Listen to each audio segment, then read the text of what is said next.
بسم اللہ الرحمن الرحیم۔ آج کی اس گفتگو میں چند مزید مسائل قربانی کے بیان کیے جائیں گے۔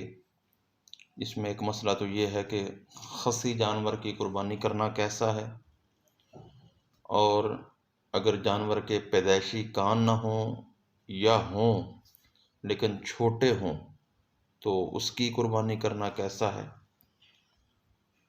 اور ایک مسئلہ یہ کہ قربانی کی نیت سے جانور خریدنے کے بعد اس کو تبدیل کرنا کیسا ہے، اور دم کٹے جانور کی قربانی کرنا کیسا ہے۔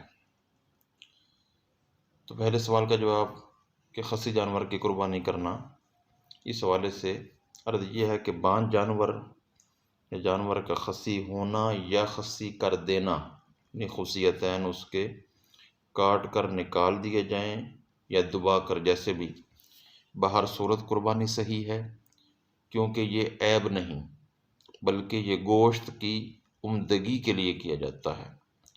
بلکہ یوں کہا جائے تو بے جانی ہے کہ خصی جانور کی قربانی اولا اور سنت ہے، کیونکہ رحمت عالم صلی اللہ تعالیٰ علیہ وآلہ وسلم نے خصی جانور کی قربانی خود فرمائی ہے۔ لیکن یہ یاد رہے کہ اگر خصی لہو و لعب کے لیے کیا جائے جانور کو تو یہ حرام ہے۔ تو دوسرا سوال کہ جس کے پیدائشی کان نہ ہوں یا ہوں لیکن چھوٹے ہوں تو اس کی قربانی کرنا کیسے ہے؟ تو اس کا جواب یہ ہے کہ جس جانور کی پیدائشی کان نہ ہوں تو اس کی قربانی درست نہیں ہے، اور ایسے ہی اس جانور کی قربانی بھی درست نہیں ہے جس کے کان کا تہائی حصہ یا زیادہ کٹا ہوا ہو۔ ایسے ہی جس کے پیدائشی کان تو ہوں لیکن چھوٹے ہوں تو اس کی قربانی جائز ہے، اس کے اندر کوئی حرج نہیں ہے۔ تہائی حصے کا مطلب یہ ہے کہ کان کے 3 حصے کر لیے جائیں، تو اگر ایک حصہ کٹا ہوا ہے تو اس کی قربانی جو ہے وہ جائز نہیں ہے۔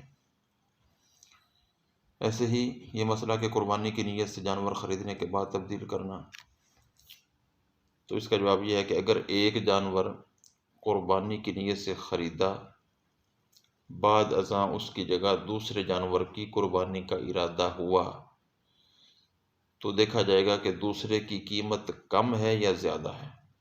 اگر تو دوسرے کی قیمت کم ہے تو اتنی قیمت صدقہ کرے جتنی کم ہوئی ہے،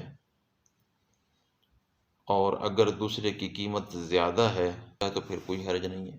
ایسے ہی ایک جانور خریدنے کے بعد فروخت کر دیا اور دوسرا خرید لیا، تو اس صورت کے اندر بھی دیکھا جائے گا کہ دوسرا کم قیمت ہے یا زیادہ ہے۔ اگر کم قیمت ہے تو باقی رقم جو ہے وہ صدقہ کرنا لازم ہے، اور اگر زیادہ قیمت والا ہے تو پھر اس میں کوئی حرج نہیں ہے۔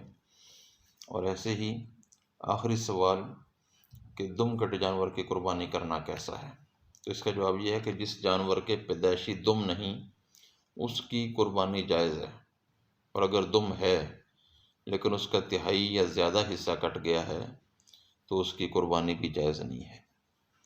لیکن جن علاقوں میں کامل دم والے یا تہائی سے کم دم کٹے جانور نہ ملے تو وہاں مجبوراً ایسے جانوروں کی قربانی جائز ہے۔ ایسے ہی دمبے کی چکتی کے نیچے والی دم اگر ٹوٹ جائے یا کاٹ دی جائے تو اس کی قربانی بھی درست ہے۔ اللہ رب العزت عمل کی توفیق نصیب فرمائے، مسائل سمجھنے کی توفیق نصیب فرمائے۔